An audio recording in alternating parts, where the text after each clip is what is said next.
दोस्तों, स्वागत है आपका एक नए क्लास में। आज के इस क्लास में हम लोग बात करने वाले हैं वेक्टर विश्लेषण चैप्टर के बारे में। डिटेल में चर्चा करेंगे मेरे भाई। इस चैप्टर से हाफ ईयरली अगर आप पेपर देने जा रहे हो तो दो चीजें बहुत इंपॉर्टेंट है। नंबर एक, आपसे पेपर में पूछा जा सकता है स्केलर गुणनफल क्या होता है, यानी अदिश गुणनफल क्या होता है। और मेरे भाई ये पेपर में लॉन्ग में आता है। और उसके अलावा इससे रिलेटेड न्यूमेरिकल्स आपसे पूछे जा सकते हैं। ए डॉट बी क्या होता है, ए क्रॉस बी क्या होता है, ए डॉट बी बराबर ए बी कॉस थीटा होता है, ए क्रॉस बी बराबर ए बी साइन थीटा होता है। ये सारी चीजें क्या होती हैं, किस तरीके से होती हैं, सब पे 1 to 1 चर्चा करेंगे। तो ये वीडियो बहुत इंपॉर्टेंट होने वाली है। चलिए शुरू करते हैं मेरे भाई। 11th क्लास के लिए ब्रह्मास्त्र है और हाफ ईयरली पेपर में इससे 2 से 3 क्वेश्चन आपको मिल जाएंगे मेरे भाई। ठीक है, चलो मेरे भाई। तो वेक्टर विश्लेषण और प्रक्षेप गति पूरा चैप्टर आपकी किताब में है। इसमें हम लोग वेक्टर विश्लेषण को कवर कर लेंगे। प्रक्षेप गति से एक चैप्टर मतलब एक आपका डेरिवेशन आता है, सिद्ध कीजिए प्रक्षेप का पथ पर वलय आकार होता है, उसे हम लोग कवर कर लेंगे अगली वीडियोस में। ठीक है सर। तो सबसे पहले आपको समझना पड़ेगा सदिश राशियां और अदिश राशियां क्या होती हैं। देखो भाई, सदिश का मतलब होता है सादिश, यानी दिशा सहित। ऐसी राशियां जिनमें दिशा हो, परिमाण हो। अब आपको यहां पे ये समझना पड़ेगा परिमाण क्या होता है मेरे भाई। जैसे हम आपसे कहें हमने इस बोर्ड पे 10 न्यूटन का बल लगाया। कितने का? 10 न्यूटन का बल। तो जो 10 न्यूटन है वो परिमाण है मेरे भाई। और बोर्ड की तरफ लगाया है तो ये इसकी दिशा हो गई। क्या हम आपको समझाते हैं, जैसे हम कहें चीनी दे दो, तो चीनी की मात्रा कितनी है? 5 किलो, 10 किलो। तो मात्रा का मतलब ही परिमाण होता है मेरे भाई। तो जब भी कभी हम लोग कहें 5 kilo, 10 kilo, 10 centimetre, 20 centimetre, 2 feet, 4 feet, ये सब क्या है? ये परिमाण है। और किस दिशा में है, अगर दिशा की भी जरूरत है मेरे भाई तो वो सदिश राशियां हो जाएंगी। दिशा की जरूरत नहीं है तो वो अदिश राशियां हो जाएंगी। यानी 2 तरीके की राशियां होती हैं, एक सदिश राशियां, एक अदिश राशियां। आपने कहा चीनी दे दो 5 किलो, अब इसमें दिशा की कोई जरूरत है? कोई जरूरत नहीं है। तो द्रव्यमान एक अदिश राशि है। हमने कहा बल लगाया, तो आपने कहा सर जी किधर लगाया, कहां लगाया? दिशा की जरूरत है तो बल एक सदिश राशि है मेरे भाई। यानी ऐसी राशियां जिसमें परिमाण तो सब में होगा भाई, मात्रा तो होगी ही। अगर बल लग रहा तो उसकी कुछ मात्रा तो होगी, 2 न्यूटन, 5 न्यूटन, 10 न्यूटन, मात्रा तो होगी यार। लेकिन जिसमें दिशा की जरूरत है वो सदिश है। सादिश मतलब दिशा सहित है। और जिसमें दिशा की जरूरत नहीं है वो अदिश है मेरे भाई। ठीक है। तो सबसे पहले आपको पता होना चाहिए 2 तरीके की राशियां होती हैं। एक होती हैं सदिश राशियां, जिन्हें हम लोग सदिश को इंग्लिश में कहते हैं वेक्टर मेरे भाई। क्या कहते हैं? वेक्टर। और अदिश को इंग्लिश में कहते हैं स्केलर। क्या कहते हैं? स्केलर। तो हमने क्या लिखा? बे राशियां जिन्हें व्यक्त करने के लिए, क्या लिखा हमने? बे राशियां जिन्हें व्यक्त करने के लिए दिशा और परिमाण दोनों की आवश्यकता होती। परिमाण मतलब मात्रा तो चाहिए ही होगी, लेकिन जिसमें दिशा की मात्रा भी, दिशा की आवश्यकता भी होती है, उन्हें हम लोग सदिश राशियां कहते हैं। यानी बे राशियां जिन्हें व्यक्त करने के लिए दिशा और परिमाण दोनों की आवश्यकता होती है, उन्हें हम लोग सदिश राशियां कहते हैं मेरे भाई। जैसे बेग हो गया, बेग सदिश राशि है। त्वरण हो गया, त्वरण सदिश राशि है। बल सदिश राशि है। विस्थापन सदिश राशि है। बल आघूर्ण सदिश राशि है। ये सारी राशियां कैसी हैं? सदिश राशियां। तो बताओ मेरे साथ, सदिश राशियां क्या होती हैं? ऐसी राशियां जिन्हें व्यक्त करने के लिए दिशा की भी जरूरत होती है। परिमाण तो चाहिए, तो यानी परिमाण और दिशा दोनों की आवश्यकता होती है, सदिश राशियां कहलाती हैं। ठीक है भाई। फिर आ जाती हैं मेरे भाई अदिश राशियां। अब सर जी ये अदिश राशियां क्या होती हैं? तो भाई अदिश का मतलब होता है आदिश, दिशा नहीं चाहिए, सिर्फ परिमाण। 5 किलो चीनी दे दो, दिशा का कोई मतलब ही नहीं है मेरे भाई। टाइम क्या हुआ है, ये थोड़ी पूछोगे किस दिशा में क्या हुआ, तो टाइम अदिश राशि है। उसके बाद द्रव्यमान अदिश राशि है, कार्य अदिश राशि है। ये सब क्या है? चाल, कोई हाल मस्त, कोई चाल मस्त, कोई खा के रोटी दाल मस्त। तो चाल मस्त होती किसी भी दिशा में हो सकती, चाल भी अदिश राशि है मेरे भाई। तो जिनमें दिशा की जरूरत नहीं है वो सब क्या कहलाएंगी? अदिश राशियां कहलाएंगी। यानी बे राशियां जिन्हें व्यक्त करने के लिए केवल परिमाण की आवश्यकता होती, दिशा की नहीं। यानी दिशा नहीं चाहिए है, अदिश है। दिशा चाहिए है तो सदिश है मेरे भाई। जैसे चाल अदिश राशि है, कार्य अदिश राशि है, दूरी अदिश राशि है, द्रव्यमान अदिश राशि है, धारा अदिश राशि है, ताप अदिश राशि है, और भी बहुत सारी होती हैं मेरे भाई। तो आपको समझ में आ गया होगा अदिश राशियां और सदिश राशियां क्या होती हैं। बे राशियां जिन्हें व्यक्त करने के लिए दिशा की जरूरत पड़ती है, सदिश राशियां कहलाती हैं। दिशा की जरूरत नहीं पड़ती है, अदिश राशियां कहलाती हैं। ठीक है भाई। उसके बाद यहां पे हमने लिखा किसी सदिश राशि को तीर के द्वारा व्यक्त करना। तीर के द्वारा कैसे व्यक्त करना लो समझाते हैं मेरे भाई। जैसे बाई चांस ये लिखा हुआ है ए, क्या लिखा हुआ है? ए, और इसके ऊपर हम ऐसे करके एरो लगा दें तो इसे पढ़ेंगे मेरे भाई ए वेक्टर। क्या पढ़ेंगे? ए वेक्टर। अभी हमने आपको बताया सदिश राशि को इंग्लिश में वेक्टर कहते हैं, सदिश को इंग्लिश में क्या कहते हैं? वेक्टर कहते हैं मेरे भाई। तो समझो, जब कभी भी इस तरीके से कुछ लिखा हुआ है, इसका मतलब ए वेक्टर, तो ये जो एरो है मेरे भाई ये दिशा को दिखा रहा है। किसे दिखा रहा है? दिशा को। और ये जो ए लिखा हुआ है ये इसका परिमाण बता रहा है। क्या बता रहा है? परिमाण। यही तो हमने कहा, जिसमें दिशा और परिमाण दोनों होते हैं वो सदिश राशि कहलाती है। तो इसे आप ए सदिश कह दो या फिर ए वेक्टर कह दो, अंग्रेजी में एक ही बात है। ऐसे इसे क्या पढ़ोगे बताओ? B vector. इसे क्या पढ़ोगे? C vector. इसे क्या पढ़ोगे? D vector. लेकिन अगर कहीं पे खाली ए लिख दें तो अब ये वेक्टर नहीं रहेगी, अब ये सिर्फ परिमाण है। तो इसे क्या कहेंगे? ए वेक्टर का परिमाण, या फिर कह सकते हैं ए स्केलर या ए अदिश कह सकते हैं। क्यों ए अदिश कह सकते हैं? क्योंकि जब तक दिशा है तब तक ये सदिश है यानी वेक्टर है, और जैसे ही दिशा हमने गायब करी वैसे ये क्या हो गया? सिर्फ परिमाण रह गया। परिमाण का मतलब अब ये अदिश हो गया है। ठीक है, तो इसे बताओ क्या पढ़ोगे? इसे पढ़ोगे ए वेक्टर, और एरो हटा दोगे तो इसे क्या पढ़ोगे? इसे पढ़ोगे ए वेक्टर का परिमाण। क्या पढ़ोगे? ए वेक्टर का परिमाण पढ़ोगे मेरे भाई। ठीक है, तो ये आपको पढ़ना आना चाहिए कि किसी के ऊपर भी हम लोग अगर एरो लगा दें तो उसे हम लोग पढ़ते हैं ए vector, B vector, C vector, इस तरीके से हम लोग पढ़ते हैं मेरे भाई। ठीक है, फिर आता है दो वेक्टरों का जोड़ना। कैसे दो वेक्टरों को जोड़ सकते हैं? बहुत आसान होता है मेरे भाई। सबसे पहले क्या करते हैं? ये त्रिभुज की विधि से हम लोग जोड़ते हैं। जो यहाँ लिखा हुआ वो तो ही पहले समझ लो, फिर दिखा देंगे। सब मान लिया दो वेक्टर है तो सबसे पहले एक वेक्टर खींचते हैं, ए वेक्टर। अब जब ये वेक्टर हमने खींच दिया ए वेक्टर, ठीक है, तो ये इसका हेड है, ये इसकी टेल है। तो इसकी हेड यानी खोपड़ी से शुरू करते हुए दूसरा वेक्टर खींच देते हैं, बी वेक्टर। दोनों को मेरे भाई मिला देते हैं। जब मिला देते हैं तो परिणामी जो आर आता, परिणामी मतलब रिजल्टेंट, ये परिणामी जो मिलाने पे आ रहा है ये ए और बी के योग के बराबर होगा मेरे भाई। इसका मतलब क्या है? इसका मतलब इतना सा है कि दो वेक्टर होते हैं, ए वेक्टर, बी वेक्टर। जब दोनों को हम लोग जोड़ते हैं तो त्रिभुज की विधि का इस्तेमाल करते हैं। पहले एक वेक्टर खींच लो, एक और खींच लो, दोनों को मिला दो, वो जोड़ के बराबर होगा, जिसे रिजल्टेंट कहेंगे और मेरे भाई आर से लिखेंगे। देखो कैसे हमने लिखा है, दो वेक्टर्स को जोड़ने के लिए त्रिभुज की विधि का प्रयोग करते हैं। माना दो वेक्टर्स ए वेक्टर और बी वेक्टर हैं। जैसे देखो दो वेक्टर बी वेक्टर हैं, इसके लिए सबसे पहले ए वेक्टर खींचा, ए वेक्टर से हेड से स्टार्ट करते हुए दूसरा वेक्टर बी वेक्टर खींचा, दोनों को मेरे भाई मिलाया, और जब मिलाया तो यही परिणामी वेक्टर के बराबर होगा। ये देखो ए वेक्टर खींचा, इसके हेड से स्टार्ट करते हुए दूसरा वेक्टर बी वेक्टर खींचा, और चित्र के अनुसार परिणामी वेक्टर आर वेक्टर खींचा, यही दोनों वेक्टर्स का योग होगा। यानी अगर दोनों को जोड़ना है तो एक त्रिभुज की फॉर्म में ले आओ। पहली भुजा ए वेक्टर हो गई, दूसरी बी वेक्टर हो गई, जो तीसरी आएगी वो दोनों के योग के बराबर होगी। लिख दिया, अतः आर वेक्टर बराबर है ए वेक्टर प्लस बी वेक्टर के मेरे भाई। ठीक है, तो त्रिभुज की विधि का इस्तेमाल करते हैं दोनों वेक्टरों को जोड़ने के लिए। घटाने के लिए भी त्रिभुज की विधि का ही इस्तेमाल करेंगे, बस वेक्टर को उल्टा खींच देंगे मेरे भाई। जैसे अगर वेक्टर का मतलब क्या होता है? सदिश, तो दिशा बहुत इंपॉर्टेंट है मेरे भाई। तो पहला ए वेक्टर वैसे ही खींचा, लेकिन अगर ऊपर खींचते थे तो ये प्लस का बी वेक्टर था, अगर इसे नीचे खींच दें तो ये माइनस का बी वेक्टर हो जाएगा। दोनों को मिलाएंगे फिर जुड़ जाएगा, जुड़ेगा ही।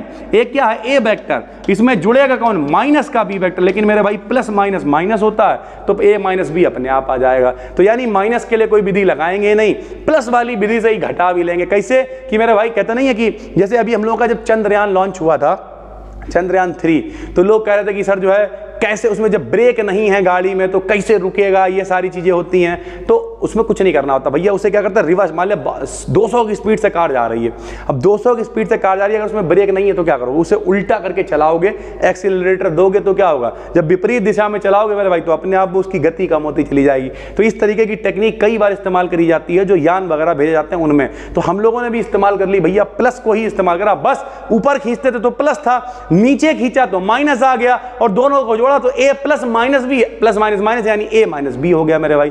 तो घटाने के लिए भी इसी का इस्तेमाल करते हैं। लिख दिया मेरे भाई, दो वेक्टर्स को घटाने का अर्थ है सबसे पहले ए वेक्टर के हेड से एक विपरीत वेक्टर बी वेक्टर यानी उल्टा वेक्टर खींचते हैं, दोनों को मिलाते हैं, जो दोनों के अंतर यानी माइनस के बराबर होता है। लिख के दिखा दिया मेरे भाई, आर वेक्टर बराबर ए वेक्टर प्लस माइनस का B vector, plus minus minus हो गया, यानी आर वेक्टर बराबर आ जाएगा ए वेक्टर माइनस का बी वेक्टर। ठीक है, ये पेपर में नहीं आएगा, ना प्लस आएगा ना माइनस आएगा, पेपर में आएगा दो वेक्टरों का गुणन। ध्यान से समझना, दो वेक्टरों का गुणन दो तरीके से हो सकता है, एक सदिश गुणन, एक अदिश गुणन। इसे समझने के लिए हम आपको कुछ और समझाते हैं। जैसे यहां देखो मेरे भाई, जब कभी हम लोग बल गुणे विस्थापन करते हैं, यानी बल की हम लोग गुणा करते हैं विस्थापन से, तो भैया कार्य आता है। क्या आता है? कार्य। कार्य बराबर होता है बल गुणे विस्थापन। तो कार्य बराबर बल गुणे विस्थापन है, लेकिन बल आघूर्ण बराबर भी होता है बल गुणे विस्थापन। आप चेक कर लेना, हमने बीमा में आपको फार्मूला कराया हुआ है। बल आघूर्ण बराबर होता है बल गुणे लंबवत दूरी। तो जब भाई अब यहां पे एक चीज समझ लो, बल कैसी राशि है? सदिश राशि है। विस्थापन कैसी राशि है? सदिश राशि है। लेकिन जब इनकी गुणा करी तो हमें भैया कार्य भी मिला और हमें बलागुण भी मिला। जब कार्य मिला तो कार्य एक अदिश राशि होती है और बलागुण मिला तो बलागुण एक सदिश राशि होती है। इससे पता यह चला कि जब कभी दो राशियों की हम लोग गुणा करेंगे तो भैया अदिश राशि भी मिल सकती है, सदिश राशि भी मिल सकती है। सर जी सदिश राशि क्या होती है? जिसमें दिशा होती है वो सदिश, जिसमें नहीं होती है वो अदिश। मेरे भाई सीधी सी बात है। तो हमने आपको क्या बताया कि दो राशियां हैं, एक क्या है? सदिश है, एक क्या है? अदिश है। सदिश भी हो सकती है, अदिश भी हो सकती है मेरे भाई। अगर दोनों की गुणा करने पे सदिश राशि प्राप्त होगी तो उसे सदिश गुणनफल कहेंगे, और अगर गुणा करने पर अदिश राशि प्राप्त होगी तो उसे अदिश गुणनफल कहेंगे। मेरे करेंगे तो क्या लिखा? दो राशियों के गुणनफल से प्राप्त राशि सदिश भी हो सकती है और अदिश भी हो सकती है। अगर प्राप्त राशि सदिश हो तो उसे सदिश गुणनफल कहते हैं, और अगर प्राप्त राशि अदिश हो तो उसे अदिश गुणनफल कहते हैं। तो दो तरीके का गुणनफल होता है, एक सदिश गुणनफल, एक अदिश गुणनफल। जैसे अभी हमने आपको बताया कि बल और विस्थापन की गुणा करेंगे तो कार्य भी मिल सकता है। कार्य एक अदिश राशि है तो अदिश गुणनफल हो गया, यानी स्केलर गुणनफल हो गया। और अगर बलागुण मिल गया तो बलागुण एक सदिश राशि है, यानी सदिश का मतलब क्या हो गया? वेक्टर, यानी सदिश गुणनफल हो गया सर। ठीक है, तो सबसे पहले हम लोगों ने लिखा है अदिश गुणनफल। इसी को इंग्लिश में कहते हैं स्केलर गुणनफल, या फिर इसी को मेरे भाई डॉट गुणनफल भी कहते हैं। ये बहुत इंपॉर्टेंट है, पेपर में कभी कभी ये 5 नंबर में छप के आ जाता है। स्केलर गुणनफल से आप क्या समझते हैं? तो देखो मेरे भाई बहुत आसान है, कुछ आपको नहीं करना है, सिर्फ एक फार्मूला देख लेना है मेरे भाई। फार्मूला होता है a डॉट बी बराबर ए बी कॉस थीटा। ये अदिश गुणनफल का फार्मूला है, यहां डॉट लगा हुआ है, इसी चक्कर में हम लोग इसे अदिश गुणनफल कह रहे हैं मेरे भाई। अब ध्यान से समझना, बताओ ये क्या है? ये ए वेक्टर है, ये क्या है? बी वेक्टर है, ये डॉट लगा हुआ यानी दो वेक्टरों का अदिश गुणनफल है। बताओ ये क्या? अभी बताया, इसके ऊपर एरो तो नहीं लगा हुआ है। तो ये ए वेक्टर का परिमाण है, ये बी वेक्टर का परिमाण है, ये कॉस थीटा यानी बीच में बनने वाला कोण है, और कॉस मतलब कोण की कोज्या है सर। ठीक है, तो अब हम लोग इसे कैसे लिखेंगे जरा देखना। जब दो राशियों के गुणनफल से प्राप्त राशि अदिश होती है तब हम लोग इसे अदिश गुणनफल या स्केलर गुणनफल या डॉट गुणनफल कहते हैं। और ये होता क्या है मेरे भाई? अतः दो वेक्टरों का अदिश गुणनफल उनके परिमाणों, अभी हमने आपको क्या बताया, लो फिर से लिख के दिखा दे रहे हैं मेरे भाई, उनके परिमाणों। देखना भैया, दो वेक्टरों का, तो दो वेक्टर ले लिए, अदिश गुणनफल, तो अदिश गुणनफल लिखने का तरीका क्या? डॉट लगा दिया। उनके परिमाणों, तो उनके परिमाणों कौन आ गया? ए बी, और बीच बनने वाले कोण की कोज्या के गुणनफल के बराबर होता है, यानी a डॉट बी बराबर क्या आ गया? ए बी कॉस थीटा आ गया मेरे भाई। क्या समझ में आया? दो वेक्टरों का अदिश गुणनफल या डॉट गुणनफल या स्केलर गुणनफल उनके परिमाणों और बीच बने कोण की कोज्या के गुणनफल के बराबर होता है, यानी इसका फॉर्मूला होता है a डॉट बी बराबर ए बी कॉस थीटा। ठीक है, तो ये इसकी परिभाषा हो गई। अदिश गुणनफल के गुण क्या होते हैं मेरे भाई? पहला गुण होता है ये क्रम विनिमय होता है, ऑर्डर एक्सचेंज कर सकते हैं। a डॉट बी को हम लोग b डॉट ए लिख सकते हैं। क्यों लिख सकते हैं मेरे भाई? बताओ क्यों लिख सकते हैं? a डॉट बी को हम लोग लिख सकते हैं b डॉट ए। और क्यों लिख सकते हैं मेरे भाई? क्योंकि ये आपस में ऑर्डर एक्सचेंज, अदिश राशि है, दिशा से कोई मतलब ही नहीं है मेरे भाई। चाहे a डॉट बी लिखो चाहे b डॉट ए लिखो, क्रॉस वाले को नहीं लिखेंगे, सदिश वाले को नहीं लिख सकते हैं। सदिश गुणनफल होगा नहीं लिख सकते हैं, अदिश को लिख सकते हैं क्योंकि दिशा से कोई मतलब ही नहीं है, कहीं से कुछ भी करो मेरे भाई। तो a डॉट बी बराबर b डॉट ए हो सकता है, यानी क्रम विनिमय हो सकता है। विनिमय का मतलब होता है एक्सचेंज। जैसे पुराने जमाने में वस्तु विनिमय चलता था, आज भी चलता है। आप देखो फ्लिपकार्ट पे पुराना मोबाइल दे दो, नया ले लो, तो क्या है? मोबाइल एक्सचेंज हो गया, एक्सचेंज ऑफर चलते रहते। तो पुराने जमाने में भी चलता था, गैया दे आए, गधा ले आए। ठीक है, गांव में आज भी चलता है कि पता इतना मुट्ठी भर के आदमी गेहूं उठा लेता है, चला जाता है, आइसक्रीम ले आता है। लेकिन जब दिक्कत होने लगी, कभी कभी हर बार मान ले मेरे पास हाथी है, हमें 1 किलो चावल चाहिए, तो हाथी थोड़ी दे देंगे ना, हाथी काट के दे देंगे। तब क्या करते थे? तो करेंसी मेरे भाई आई, फिर पैसा बना, रुपया बना, ये सारी चीजें बननी शुरू हुई मेरे भाई। ठीक है, तो इसमें क्या कर सकते हैं? क्रम विनिमय, ऑर्डर एक्सचेंज हम लोग कर सकते हैं। दूसरे की अगर हम लोग बात करें, यह डिवाइडेबल यानी वितरित होता है। ये वितरित कैसे होता है, मान लिया कहीं लिखा हुआ है a डॉट ब्रैकेट के अंदर b प्लस c लिखा हुआ है, तो ये जो डॉट यानी जो गुणनफल है जब ब्रैकेट खुलेगा तो दोनों के पास जाएगा।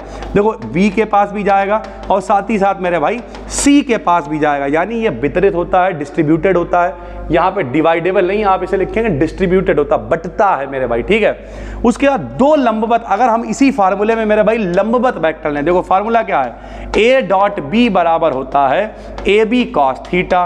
तो अगर कोई कह दे भैया दो लंबवत वेक्टरों का अदिश गुणनफल बताओ, तो लंबवत का मतलब कितना कोण होना चाहिए, 90 मेरे भाई। तो थीटा की जगह पे हम लोग कितना रख देंगे, 90 रख देंगे, और cos 90 का मान 0 होता है। तो ये क्या हो जाएगा, a डॉट b बराबर 0 हो जाएगा। यानी अगर दोनों वेक्टर जो हैं वो लंबवत हैं, 90 के कोण पर हैं, तो इनका अदिश गुणनफल कितना हो जाएगा, 0 हो जाएगा। क्यों, क्योंकि जब लंबवत के लिए आप cos थीटा में 90 रखोगे, cos 90 का मान 0 होता है, 0 से जो टकराएगा वो 0 बन जाएगा मेरे भाई, ठीक है। बहुत बढ़िया। ऐसे अगर समांतर के लिए बात करें तो भैया समांतर में क्या करेंगे, ये लो भैया, दो समांतर वेक्टरों के लिए अदिश गुणनफल का मान क्या होता है, समांतर में कोण कितना होता है मेरे भाई, समांतर का मतलब 0 कोण होता है। लंबवत, ये लंबवत है 90 कोण, ये समांतर है 0 कोण। तो समांतर में जब cos थीटा की जगह आप 0 रखोगे, cos 0 का मान 1 होता है, तो ये 1 हो जाएगा, सिर्फ AB बचेगा। यानी अदिश गुणनफल अगर समांतर लंबवत हो तो 0 हो जाएगा टोटल, लेकिन अगर समांतर हो तो उनके परिमाणों के गुणनफल के बराबर होता। तो हमने लिखा किसी वेक्टर का समांतर वेक्टरों के लिए अदिश गुणनफल का मान उनके परिमाणों के गुणनफल के बराबर होता है। यानी अगर हम a डॉट b निकालें समांतर के लिए तो cos 0 का मान 1 हो जाएगा, सिर्फ AB बचेगा। लंबवत के लिए निकालें तो cos 90 का मान 0, तो पूरा ही 0 हो जाएगा मेरे भाई, ठीक है। उसके बाद किसी वेक्टर की उसी वेक्टर से गुणा करने पर वर्ग के, मान लिया अगर a वेक्टर है उसकी a वेक्टर से ही डॉट गुणा कर, सर जी उसी की उसी से करवाओ, तो स्क्वायर के बराबर हो जाएगी। जैसे देखो a vector dot a vector का मान a स्क्वायर के बराबर होता है मेरे भाई, ठीक है। तो इसमें आपसे पूछेगा स्केलर गुणनफल क्या होता है, इसके गुण बताइए, तो आप क्या लिखोगे, स्केलर गुणनफल क्या होता है, अगर दो राशियों के गुणनफल से प्राप्त राशि अदिश हो तो उन्हें अदिश गुणनफल या स्केलर गुणनफल या फिर क्या कहते हैं डॉट प्रोडक्ट यानी डॉट गुणनफल कहते हैं। अतः दो वेक्टरों का अदिश गुणनफल उनके परिमाणों AB और cos थीटा यानी बनने वाले कोण की कोज्या के गुणनफल के बराबर होता है। तो a डॉट b बराबर AB cos थीटा के हो जाएगा मेरे भाई। जब a डॉट b बराबर AB cos थीटा हो जाएगा तो कुछ कंडीशनें लगा दी, जैसे अगर कोई कह दे लंबवत तो cos थीटा की जगह cos 90 रख दिया, 0 हो गया। कोई कह दे समांतर तो cos 0 रख दिया, 1 हो गई मेरे भाई, वैल्यू AB के बराबर रह गया। कोई कह दे मेरे भाई वितरित होता है, हाँ हो जाएगा, ब्रैकेट खोलोगे गुणा हो जाएगी। कोई कह दे कि जो है अगर उसी की उसी से गुणा करोगे तो क्या होगा, तो भैया a स्क्वायर के बराबर हो जाएगा। ऑर्डर एक्सचेंज कर सकते हैं, हाँ कर सकते हैं, a डॉट b को b डॉट a भी लिख सकते हैं, ठीक है। और अगर आपने ये देख लिया तो फिर आपके लिए वेक्टर भी आसान हो जाएगा। वेक्टर में सिर्फ फार्मूला क्या उतना ही रहेगा, सेम रहेगा, बस वेक्टर में फार्मूला क्या कर देंगे, एक क्रॉस लिख देंगे। डॉट था तो अदिश था, क्रॉस है तो सदिश हो जाएगा। इसे लिखेंगे मेरे भाई AB sine theta, A cross B बराबर AB साइन थीटा, ठीक मेरे भाई। तो अब A क्रॉस B बराबर AB साइन थीटा, तो अब क्या लिखोगे, दो वेक्टरों का सदिश गुणनफल, दो वेक्टरों का सदिश गुणनफल उनके परिमाणों और बीच बनने वाले कोण की साइन को हिंदी में जया कहते हैं। उसमें था भैया कोज्या cos थीटा था, इसमें साइन थीटा के गुणनफल के बराबर होता है। बिल्कुल वैसे ही आ जाएगा फार्मूला, A क्रॉस B बराबर AB साइन थीटा आ जाएगा।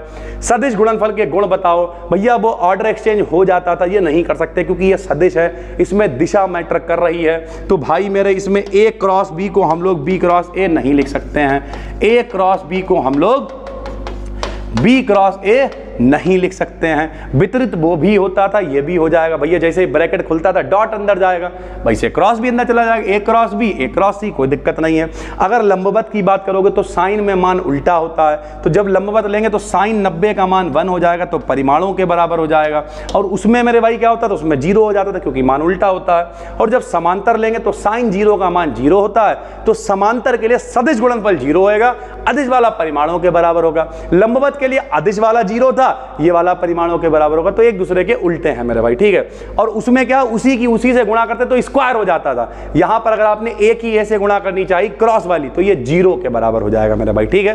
तो ये इसकी प्रॉपर्टी है जो आप याद कर लेना। गति के समीकरणों का वेक्टर स्वरूप, वेक्टर स्वरूप गति के समीकरण आपने 9th क्लास में पढ़ रखे हैं भैया। 3 समीकरण होते हैं। पहला समीकरण बोलो क्या होता है, b बराबर u प्लस AT, b बराबर u प्लस AT, जान पहचान कर लो।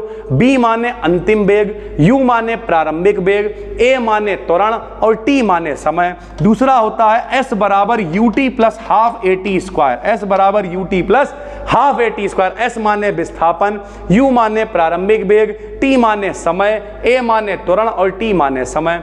तीसरा होता है बी स्क्वायर बराबर U square plus 2as, B square बराबर U square plus 2as। B क्या है? अंतिम वेग है, यू क्या है? प्रारंभिक वेग है, ए क्या है? त्वरण है, एस क्या है मेरे भाई? विस्थापन है।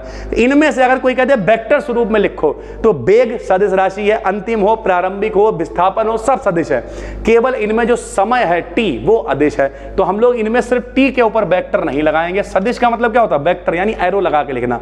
तो सिर्फ टी के ऊपर वेक्टर नहीं लगाएंगे क्योंकि समय अदिश राशि है, बाकी सब सदिश है। आंखें बंद करके टी के ऊपर नहीं लगाना भाई, 1/2 के ऊपर नहीं लगाएंगे। 1/2 तो गिनती है भाई, वो कोई राशि थोड़ी है। तो 1/2 गिनतियों के ऊपर नहीं लगाएंगे, बी स्क्वायर के ऊपर लगाएंगे, यू स्क्वायर के ऊपर लगाएंगे, ए के ऊपर, सब के ऊपर लगाएंगे। सिर्फ हम लोग मेरे भाई टी यानी समय के ऊपर नहीं लगाएंगे सर। ठीक, लिख भी दिया है। बी अंतिम वेग है, यू प्रारंभिक वेग है, एस विस्थापन है, ए त्वरण है और टी समय है मेरे भाई। ठीक है, चलिए सर, तो ये पूरा वेक्टर चैप्टर, इससे इंपॉर्टेंट क्या है? इससे अगर इंपॉर्टेंट की बात करें तो स्केलर गुणनफल बहुत इंपॉर्टेंट है, पेपर में 5 नंबर में ये पूछा जाता है। इसके अलावा हम आपको अलग से एक वीडियो बना के देंगे जिसमें हम इसके सारे न्यूमेरिकल्स कराने वाले हैं जितने इंपॉर्टेंट है। जैसे इसमें एक न्यूमेरिकल पेपर में पूछा जाता है कि किस तरीके से बीच का कोण निकालो, ठीक है, सिद्ध करो ये इसके बराबर होगा, दे दिया a डॉट बी माइनस का a क्रॉस बी, इस तरीके दे दिया, बराबर है कुछ a स्क्वायर बी स्क्वायर करके सिद्ध करने को दे दिया। इस तरीके के सवाल आते हैं। a डॉट बी निकालने को आता है a क्रॉस, a वेक्टर का मान दे दिया, बी कह रहा है इसकी क्रॉस गुणा करो, इसकी डॉट गुणा करो, आई वाले की आई से, जे वाले की, ये सब हम आपको डिटेल में बताएंगे मेरे भाई। ठीक है, तो उम्मीद करते हैं आपको समझ में आया होगा ये पूरा क्लास। अगर आप एप्लीकेशन पे देख रहे हो तो थोड़ा सा लेट है, उसके लिए सॉरी, लेकिन हाँ कोशिश कर रहे हैं ज़्यादा से ज़्यादा कंटेंट आने वाले, क्योंकि हम लोग, आप मान के चलिए यूट्यूब जो अपना चैनल है बी डिकेडन 11th, उस पर 10 दिन की एक सीरीज लेके आ रहे हैं। बायोलॉजी आपके लिए उस पर बिल्कुल फ्री आ रही है सारी चीज़ें। ये वीडियो भी हो सकता है आपको 11th में देखने को मिल जाए, क्योंकि बच्चे कह रहे थे कि सर हम नहीं ले पाएंगे, तो कोई दिक्कत वाली बात नहीं है। जिन लोगों ने ले रखा है उनके लिए अच्छा है, एप्लीकेशन में PDF वगैरह सब मिल जाती है। बाकी जो लोग चैनल पे भी देख रहे हो कोई दिक्कत नहीं है, आराम से यहाँ पे पढ़ो, यहाँ पर भी आपके लिए बहुत सारे क्लासेस लेकर आ रहे हैं। नए हो चैनल को सब्सक्राइब कर लो, पुराने हो नोटिफिकेशन बेल को ऑन कर लो। इस पर भी बहुत एक्टिव रहने वाले हैं अगले से 10 से 15 दिन, जब तक आपके हाफ ईयरली नहीं हो जाएंगे, जब तक तोड़ेंगे नहीं तब तक छोड़ेंगे नहीं। बहुत सारी वीडियोस लेके आने वाले हैं। इंग्लिश की कल से एक सीरीज स्टार्ट कर रहे हैं जो आपको प्रॉपर 10 दिन तक मिलेगी। उसमें हम सब कुछ कवर करने वाले हैं। प्रोज के लॉन्ग क्या होते हैं, पोइट्री के लॉन्ग क्या हैं, सॉरी पोइट्री में सेंट्रल आइडिया कौन से हैं सर, ठीक है। उसके बाद सप्लीमेंट्री में जो लॉन्ग क्वेश्चन, शॉर्ट क्वेश्चन, जो भी चीज़ें जिस भी टॉपिक से आती हैं सब कुछ आपको 1 to 1 कराने वाले हैं। तो हम मिलते हैं आपसे फिर एक नए क्लास में। और बाकी आप चाहो तो बी डिकेडन एप्लीकेशन को डाउनलोड कर सकते हो, वहाँ पे कुछ कोर्सेज वगैरह आपको मिल जाते हैं। फिलहाल यहीं पे सब कुछ लेके आ रहे हैं, तो आप यहाँ भी मन लगा के पढ़ सकते हैं। चलिए सर, फिर मिलते हैं, तब तक के लिए थैंक यू, धन्यवाद।